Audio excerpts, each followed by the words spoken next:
Right, so I thought I'd do this quick video on how to recover some of the lost details in the castings.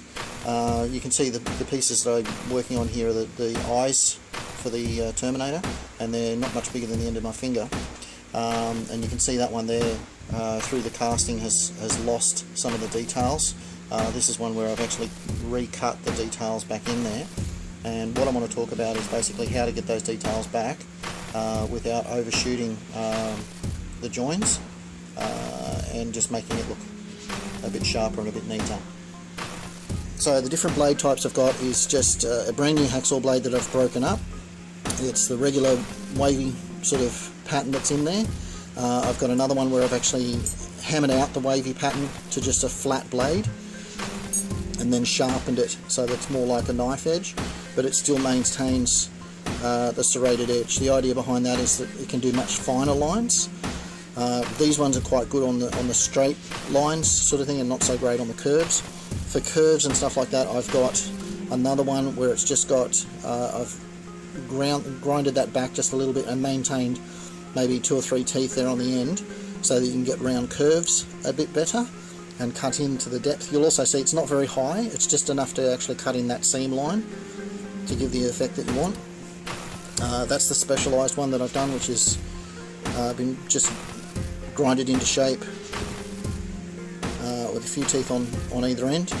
The biggest thing obviously is that teeth run in one direction on one side and the opposite direction on the other side. Okay, and then just a Stanley blade. You can use X-Acto knives and stuff like that as well if you want to, or stencil knives if you want to call them that way. I like using these because they're a thicker blade, so they're a stiffer blade. They tend not to flex as much. They're pretty much just as sharp, but I find that I've got a greater degree of control when I'm using that sort of blade. So the technique that I've sort of developed that I find works quite well is using that sort of one that I created with the teeth being backwards on that side and being in the cutting direction on that side. And the idea, I've put some texture in here so you can see how it looks. The idea is you don't want to go start and go to the corner. You want to actually start at the corner and come back to the center, or even a little bit past the center. Okay, and where this other corner is, we do the same thing. We come back, start at the corner position and cut back that way. It's a gentle touch. You don't want to do too much, and the other thing you don't want to be doing is slipping. So it's really short movements. I'm bracing the piece. I also tend to brace my finger against the piece so that I have less tendency to go side to side. Once I've got that done, you also come into the opposite corner and the same sort of thing. Each time we want to resist the temptation to actually go all the way to the other seam. So go a little bit better than halfway, come round to where the next corner position is, and cut back again a little bit past halfway. If you go a little bit past halfway each time, you won't get a high spot in the middle, and it allows you to cut in those details without overshooting your corners. I've seen a lot of model work done and everything else that's spent a lot of time and it looks really nice, and those overshot corners just really spoil the job. So a couple of tips that I recommend with this.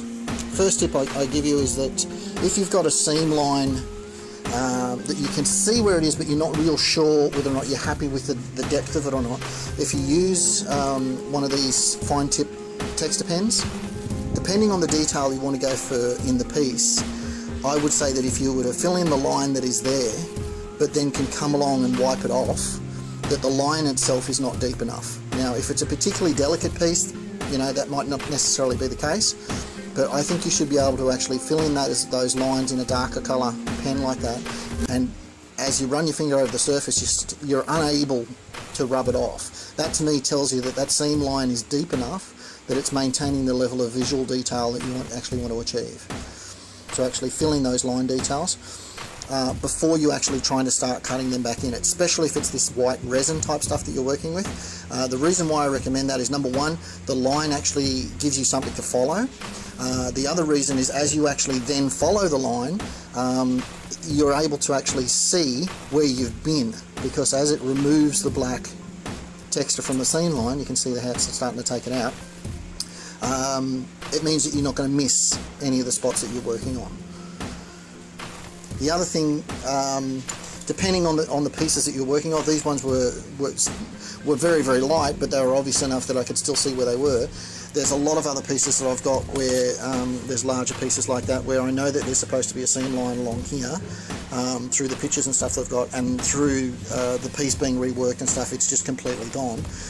It's not going to be difficult to actually put those in because they're a straight line, and I can start working, you know, by basically just putting in my texture marks. Just got a piece of material that I'm going to use here as a demonstration.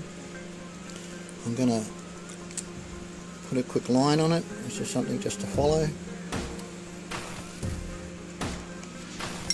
Once I've got that line there, I'm just going to cut along the line as neatly as I can with the Stanley knife, and I want to repeat that cut a couple of times.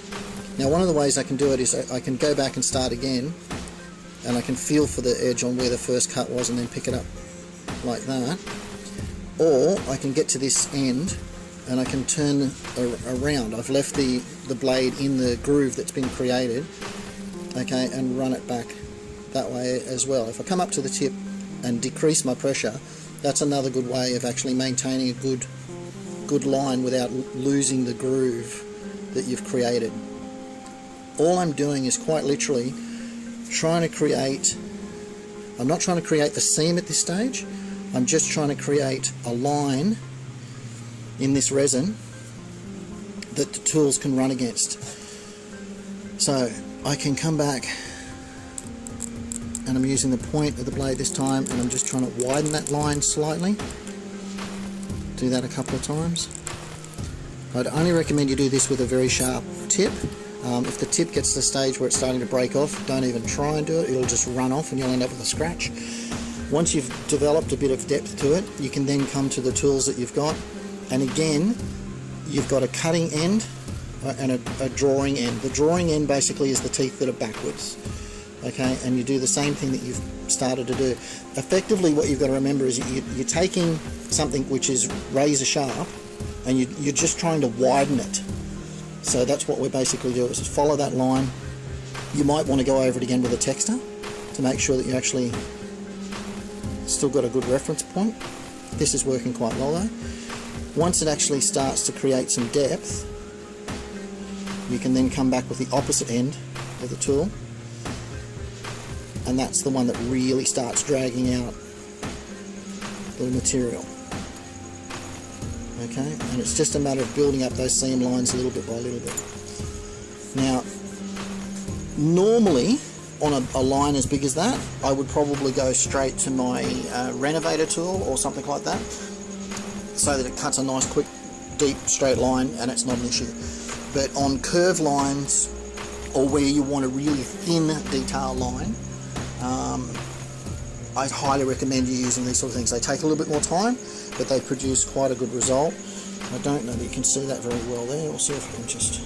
So that one's a little bit wobbly, but for a demo line, it gives you a good idea. I might actually just run a pin down the centre of that,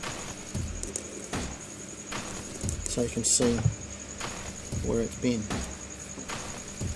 But again, it gives you a bit of an idea on how I'm achieving some of this lost detail issues. This is a technique that's really only for the resin. The aluminium is just far too hard to actually achieve the same sort of stuff with these sort of hand tools, and I use different techniques for those as I've put videos up before. But for the resin stuff and any of the modelling stuff that you're likely to be doing, this is a great technique, and I find that it works really well. And it just saves you a whole lot of grief when it comes to actually overshooting your corners and things like that. One of the other things I do recommend, especially with the resin stuff, is you can see I've got a carpet covered table here. This stuff scratches very, very easily, so any sort of covering that you can put on the table to actually protect your work is quite worth doing. When you're doing modelling and casting and stuff, you will invariably get these lines that have got either little bubbles of resin still in them, or just, you know, where you've got to backfill stuff with bog or whatever, you'll lose those details. So there's a few tips, guys, that hopefully will help you either maintain or regain some of the lost seam lines and stuff that you pick up within the modelling stuff that you might be doing. And yeah, I hope it's been useful information. Thanks. Right, so just to wind things up, I've had a couple of experiments with, this is one of the little detailed pieces that go on the chest and inside the back. This is something that I actually sculpted up by hand and made all those little pieces and everything else, so I don't really want to have to reproduce that over and over again by hand. So I've started getting into the silicon and had some pretty good successes in terms of tests so far. I'm hoping you can pick up the detail fairly well. And I've inadvertently poured this into like a plastic lid, and you can even see there where it's actually picked up the detailed markings on the plastic lid, so it seems to be transferring over the details really nicely. That was one of the first goes. One of the slightly larger moulds, that one there, again seems to have picked up the details with very little bubbling. You can see there's some line detail there and some 3 little dot details there. That comes off the battery cover piece that I made, which was again needed to be a replacement piece. So yeah, pretty happy with that so far. Early stages, but it doesn't seem to be too much issues with bubbles or such. So I think I've just about got my technique sussed out, and it's quite a good sturdy silicon as well. So I'm relatively happy that that's going to hold its shape. And I won't have to worry too much about getting boxes made up and stuff like that. I'm quite sure with some of the larger ones and things like that I probably will do, but for the most part I think that's come out pretty well so far. And yeah, that's my first couple of attempts at the silicon moulding. Once I get into some of the larger ones, I'll do a greater update. I've got the skull, which is just about ready to do, and the one of the lower leg pieces, which is also about ready to do. So that's the update for this time, guys. Thanks very much for watching. Talk to you soon.